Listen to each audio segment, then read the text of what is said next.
Kesatuan rakyat, kesatuan jiwa, kerajaan perpaduan. Teruskan bersama di dalam channel ini untuk perkembangan-perkembangan isu semasa, isu politik, dan isu-isu hangat di Malaysia pada hari ini. Jangan lupa teruskan bersama di dalam channel ini. Tekan butang like, share, dan subscribe channel ini untuk perkembangan terkini politik di Malaysia.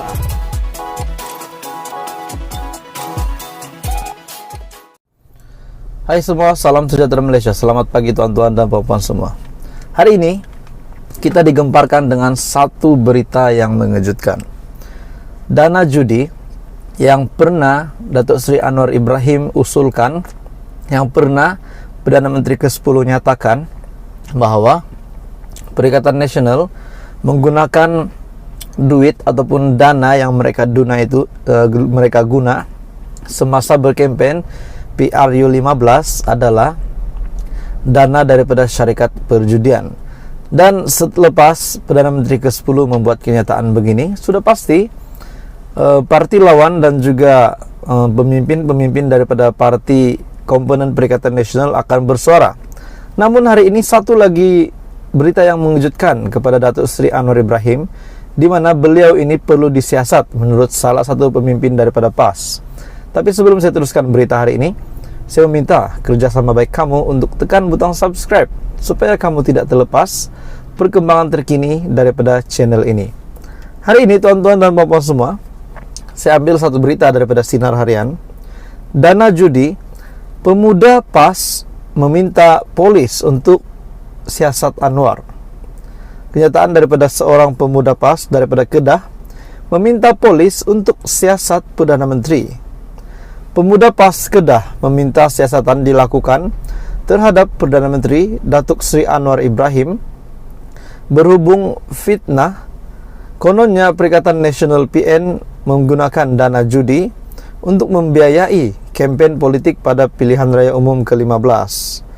Ketua Pemuda PAS Kedah merangkap Ahli Parlimen Padang Terap Nurul Amin Hamid berkata, dakwaan Datuk Seri Anwar Ibrahim yang dibuat ketika sidang akbar selepas mempengerusikan mesyuarat kabinet adalah cubaan untuk menimbulkan persepsi buruk terhadap blok politik itu.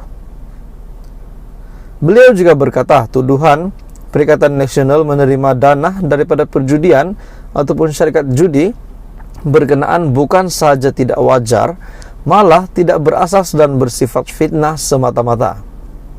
PAS juga telah meminta supaya Perdana Menteri Datuk Seri Anwar Ibrahim mengemukakan bukti dan sehingga hari ini tidak ada bukti diberikan beliau.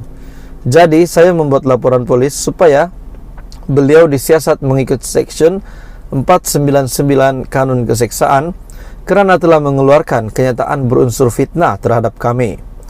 Ahli Parlimen Perikatan Nasional katanya ketika ditemui pemberita selepas membuat laporan di Ibu Pejabat Polis Daerah ataupun IPD Alor Setar pada malam Jumaat. Nurul Amin juga berkata beliau sebagai calon bertanding pada pilihan raya itu menafikan sekeras-kerasnya bahawa dana yang diterima adalah dana daripada syarikat judi. Jadi kami minta pihak berkuasa seperti polis untuk menyiasat Perdana Menteri kerana telah melakukan jenayah fitnah dan diharapkan pihak berkuasa mengambil tindakan dengan membuka kertas siasatan. Jadi tuan-tuan dan puan-puan, setakat ini saya berfikir, adakah benar ini fitnah? Jadi takkanlah Perdana Menteri ke-10 Malaysia Datuk Seri Anwar Ibrahim membuat sesuatu tindakan itu tanpa berfikir, kan tuan-tuan dan puan-puan. Jadi saya berfikir mungkin oleh kerana beginilah politik, mungkin mereka nak lawan kenyataan daripada Datuk Seri Anwar. Jadi mereka pun membuat kenyataan begini di media, sehingga kan mereka kata Perdana Menteri kita ini memfitnah mereka berkenaan dengan dana mereka semasa berkempen itu adalah daripada syarikat perjudian. Manakala Perdana Menteri pula menurut pemuda PAS ini beliau perlu disiasat. Jadi adakah anda setuju dengan kenyataan daripada pemuda PAS Kedah ini untuk polis menyiasat Datuk Seri Anwar Ibrahim berkenaan dengan perkara ini? Dan sudah pasti kita tahu Perdana Menteri ke-10 tidak membuat tuduhan sekiranya tidak berasas, kan? Jadi mesti ada sebab kenapa Datuk Seri Anwar Ibrahim berbuat kenyataan sedemikian. Jadi tuan-tuan dan teruskan bersama di dalam channel ini untuk perkembangan terkini berita-berita semasa dan isu politik di Malaysia. Tuan-tuan dan puan semua, salam sejahtera Malaysia. Kita sudah mendengar kabar berkenaan dengan 5 pemimpin bersatu yang tinggalkan bersatu kemarin. Kita sudah mendengar kenyataan daripada Haji G, Ketua Menteri Sabah, dan juga sekaligus Presiden JRS Sabah. Kita sudah dengar kenyataan rasmi bahwa 5 pemimpin bersatu sudah tinggalkan bersatu kemarin.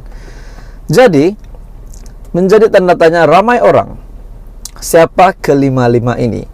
Tapi dipercayakan 4 daripada 5 ini, kalau saya tak silap, 4 daripada 5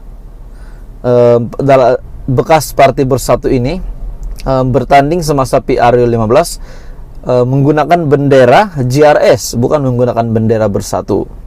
Jadi ada pihak daripada Perikatan Nasional ataupun bersatu yang mendakwa sekiranya mereka, maafkan saya, bukan pihak daripada PN ataupun bersatu, tetapi pihak Bersih kalau saya tak silap. Kenyataan daripada Bersih yang mengeluarkan satu kenyataan bahwa sekiranya kelima-lima pemimpin bersatu ini nak tinggalkan bersatu, mereka kena kosongkan kerusi. Tapi menjadi persoalan kerana kelima-lima pemimpin ataupun keempat pemimpin yang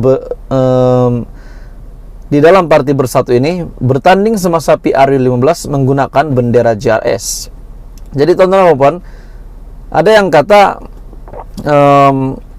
mungkin perkara ini boleh digagalkan, gerakan ini boleh digagalkan. Kenapa? Sebab ada satu berita ini yang mengejutkan. Kita tidak pasti Ronald bersama di dalam 4 ataupun 5 pemimpin yang bertindak keluar daripada Bersatu Sabah. Jadi hari ini ada satu kenyataan daripada Ronald. Tapi sebelum kita teruskan beritaan ini, tolong tekan butang subscribe supaya kamu tidak terlepas perkembangan terkini daripada channel ini. Hari ini satu kenyataan. Semalam jam 8.57 PM, Ronald kekal bersama Bersatu. Ahli Parlimen Beluran Datuk Seri Dr. Ronald Kiandi menyatakan pendiriannya untuk kekal bersama Parti Pribumi Bersatu Malaysia Bersatu.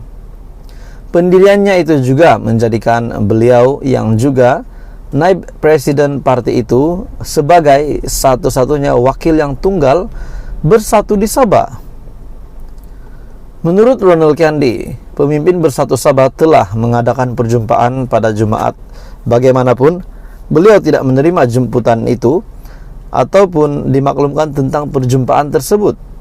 Katanya lagi, tindakan yang diambil oleh bekas Ketua Badan Pimpinan Bersatu Sabah, Datuk Seri Haji Johor itu tidak akan menyebabkan Bersatu di Sabah terkubur dan ia akan kekal.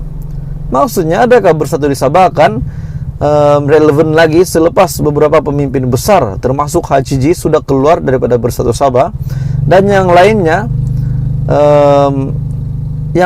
bertakhta di atas JRS, bukan lagi Bersatu.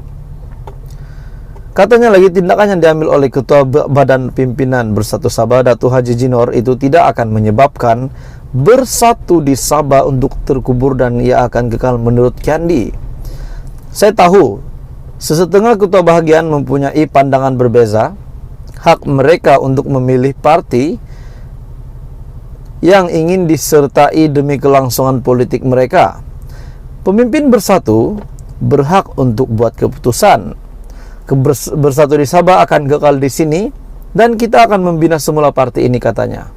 Jadi itulah kita lihat daripada kenyataan daripada Ronald Kiandi, di mana beliau memang bukan salah seorang daripada 5 yang pemimpin yang meninggalkan Bersatu Sabah. Malahan beliau ini membuat kenyataan yang Bersatu akan tetap kekal dan mereka akan membina semula parti ini. Ronald yang juga bekas Menteri Pertanian dan Industri Makanan berjaya mengekalkan kerusi Parlimen Beluran atas tiket Perikatan Nasional.